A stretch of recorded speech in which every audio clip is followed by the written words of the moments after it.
பிஸ்மில்லாஹிர்ரஹ்மானிர்ரஹீம். பாரவலம் உறவுகள் அனைவர் மீதும் சாந்தியும் சமாதானமும் உண்டாவதாக. மீண்டும் ஒரு முறை உங்களை சந்திப்பதில் மற்றற்ற மகிழ்ச்சி. உண்மையிலேயே இன்றைய நாட்களில் நாம் பல்வேறு விதமான தலைப்புகளிலே நமது உறவுகளோடு உரையாடி வருகிறோம். அது மிகவும் வரவேற்பை பெற்றிருக்கிறது. மேலும் மேலும் இவ்வாறான தகவல்களை அல்லது இவ்வாறான நடப்புகளை மக்களிடையே கொண்டு செல்லுங்கள் என்கின்ற உந்து சக்தி நம்மை மகிழ்ச்சி அடைய செய்கிறது. அல்ஹம்துலில்லாஹ். அந்த வகையில் இன்று நாம் பார்க்கின்ற மிக பிரதானமான மற்றொரு பேசுபொருள் தான் இந்த வீதிகளிலே குப்பைகளை வீசி எறிகின்ற ஒரு நடவடிக்கை அல்லது ஒரு பழக்கம். இது எவ்வாறு சமூகத்திலே தாக்கத்தை ஏற்படுத்துகின்றது என்கின்ற விடயத்தை நாம் கொஞ்சம் திரும்பி பார்க்கின்ற போது ஒரு சம்பவத்தை சொல்லிவிட்டு நான் அது தொடர்பாக உங்களோடு நிறைய பேசலாம் என்று நினைக்கிறேன். கடந்த சில நாட்களுக்கு முன்பு நமது காத்தான்குடி பிரதேசத்துக்கு பக்கத்திலே இருக்கின்ற ஒரு கிராமத்திலே ஒரு இடத்தில் ஒரு முக்கியமான வீதி ஒன்றிலே சிலர் குப்பைகளை வீசிவிட்டு சென்றிருக்கிறார்கள். குப்பைகளை வீசிவிட்டு சென்றதை பார்த்த மேலும் பலர் அவ்விடத்திலே அதிக அளவிலான குப்பைகளை போட்டு போட்டு போட்டு கிட்டத்தட்ட அது ஒரு குப்பை மேடாக மாட்டியிருக்கிறார்கள்.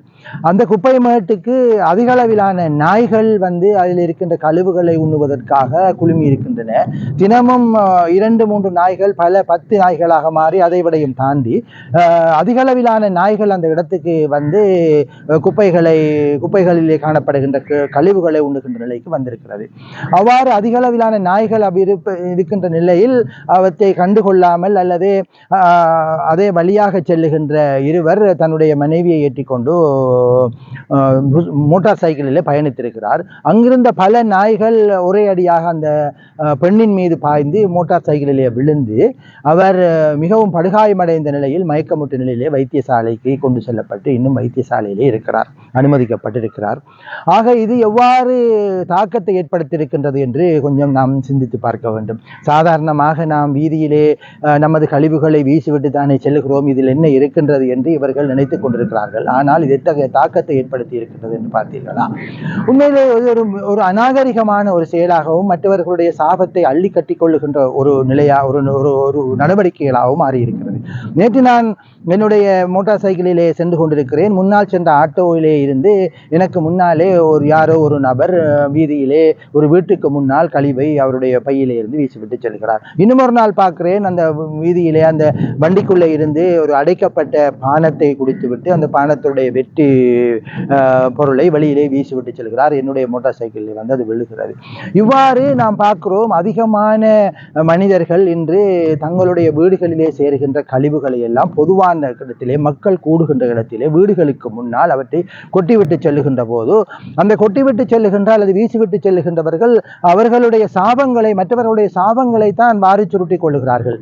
நான் சில வாரங்களுக்கு முன்பு என்னுடைய வீட்டுக்கு முன்னால் தொடர்ந்து நடக்கும் இது. நான் கதவை திறந்து விட்டு சுபஹ் தொழுகைக்காக, ஃபஜர் தொழுகைக்காக வெளியிலே வருவதற்கு வருகிறேன். என் வீட்டுக்கு முன்னால் மிகப்பெரிய கழிவு இறால் தலைகளை கொண்டு போட்டு அவ்விடத்திலே இருக்கிறார்கள். அந்த வேளையிலே அது சில நான் நினைக்கின்றேன் அது கால்நடைகளோ அல்லது காகங்களோ தெரியாது, அவற்றை எல்லாம் பீத்து எறிந்து மிகவும் துர்நாற்றமான ஒரு சூழ்நிலை இருக்கிறது. நான் சுபஹுக்கு இக்காமத் சொல்லி விடுவார்கள், அவசரமாக சொல்லுவோம் என்று நினைக்கின்ற போது கூட அவற்றை துப்புரவாக்கி விட்டு செல்வதற்கிடையிலே அங்கே ஜமாத் தொழுகை நிறைவடைந்திருக்கிறது. ஆக இவ்வாறான ஒரு சூழல் தான் நமது மண்ணிலே இருக்கிறது. இவ்வாறு அநாகரிகமாக குப்பைகளை தெருவிலே வீசிவிட்டு செல்வதால் உண்மையிலே நாம் இந்த இடத்தில் பாராட்ட வேண்டும். உண்மையிலே நாங்கள் கடற்கரையிலே இவ்வாறு குப்பைகளை வீசாதீர்கள் என்ற ஒரு பதிவை செய்திருந்தோம். அதுக்கு பிற்பாடு அநேகமாக இப்போது நான் பார்க்கின்றேன், கூடுதலாக கடற்கரை பிரதேசங்களிலே குப்பைகளை இடுவதற்காக வைக்கப்பட்டிருக்கின்ற தொட்டிகளிலே குப்பைகளையும் கழிவுகளையும் அதிகமானவர்கள் போட்டு வருகிறார்கள். கடற்கரை உண்மையிலே ஒரு தூய்மைப்படுத்தப்பட்ட ஒரு பிரதேசமாக இப்போது மாறி இருக்கிறது. ஆனால் இந்த ஊருக்குள், நகரத்துக்குள்ளே முக்கியமான வீடுகளுக்கு முன்னால், கடைகளுக்கு முன்னால், பொதுவான இடங்களிலே குப்பைகளை வீசுகின்ற நடவடிக்கை குறையவில்லை. இவற்றை அவ்வாறு கட்டுப்படுத்தாவிட்டால், கட்டுப்படுத்துவதற்காகத்தானே நகரசபை அதிகமான பணிகளை செய்து கொண்டிருக்கிறது. தினமும் குப்பை வண்டிகள் வருகிறார்கள். வீதிகளுக்குள்ளால், சாதாரண ஒழுங்கைகளுக்குள்ளால், தெருக்களுக்குள்ளால் எல்லாம் சிறிய சிறிய வாகனங்களை போட்டு கழிவுகளை அகற்றுகிறார்கள். அவ்வாறு நகரசபை நல்ல நடவடிக்கைகளை எடுத்துக்கொண்டிருக்கின்ற போதிலும் இவ்வாறு சில நபர்கள் வீதிகளிலே குப்பைகளை வீசுவது என்பது மிகவும் அநாகரிகமான, மற்றவர்களுக்கு சங்கடத்தை உண்டு பண்ணுகின்ற ஒரு நடவடிக்கையாக மாறியிருக்கிறது. உண்மையிலேயே இனி வருகின்ற காலம் புனிதமான ரமலானுடைய காலம். புனிதமான ரமலானுடைய காலத்திலே அதிகமானவர்கள் அமல்களை செய்வதற்காக, நல்ல இபாதத்துகளை செய்வதற்காக பள்ளிவாயல்களை நோக்கி எந்நேரமும் செல்லுகின்ற ஒரு சூழ்நிலை காலம் அது.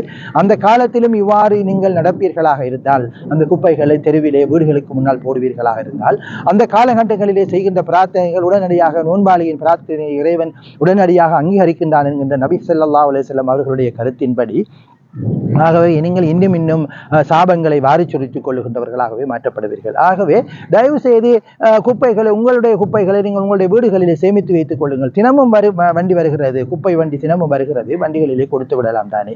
ஏன் இவ்வாறான மற்றவர்களுடைய சாபத்தை, மற்றவர்களுடைய பாவங்களை, மற்றவர்கள் உங்கள் மீது திட்டுகின்ற சாப திட்டுகளை எல்லாம் வாரி சுருட்டிக் கொள்கிறீர்கள். ஆகவே இந்த பதிவு அந்த குப்பைகளை கொட்டுகின்றவர்களுக்காக, குப்பைகளை வீதிகளிலே வீசுகின்றவர்களுக்கான பதிவு. தயவு செய்து அவ்வாறு நடவடிக்கைகளை கைவிட்டு உங்களுடைய வீடுகளிலே செல்கின்ற நீங்கள் மாத்திரம் தூய்மையாக இருந்து கொண்டு, நீங்கள் மாத்திரம் உங்களுடைய வீடு மாத்திரம், உங்களுடைய சுற்றாடல் மாத்திரம் தூய்மையாக இருந்து கொண்டு, மற்றவர்களுடைய வீடு, மற்றவர்களுடைய கடை, மற்றவர்களுடைய முன்தோட்டம் எல்லாம் அசிங்கமாக இருக்க வேண்டும் என்று நினைப்பது எவ்வாறு ஒரு மடமைத்தனமாக, எவ்வளவு ஒரு சுயநலமாக இருக்கிறது பார்த்தீர்களா? தயவு செய்து அவற்றை கைவிட்டு விட்டு உடனடியாக நீங்கள் என்ன செய்ய வேண்டும்? உங்களுடைய கழிவுகளை எல்லாம் உங்களுடைய வீடுகளிலே சேமித்து வைத்து வண்டி வருகின்ற போது அவற்றை கொடுத்து விடலாம் தானே. ஆக இவ்வாறு இதற்கு பிற்பாடு புனிதமான காலம் நெருங்கி கொண்டிருக்கின்ற இந்த சூழ்நிலையில் இந்த கைங்கரியங்களை எல்லாம் விட்டுவிட்டு நாம் மற்றவர்களுடைய பிரார்த்தனைகள், நமக்காக மற்றவர்கள் நல்லவர்கள் என்று சொல்லுகின்ற பிரார்த்தனையை ஏற்றுக்கொள்ளுகின்ற, பிரார்த்தனை செய்கின்ற மனநிலைக்கு நாம் மாற வேண்டும் என்கின்ற செய்தியை சொல்லி உங்களிடமிருந்து விடைபெறும் நான் உங்கள் அன்பு TL ஜௌஃபர் கான். அஸ்ஸலாமு அலைக்கும் வரஹ்மத்துல்லாஹி வபரகாத்துஹு.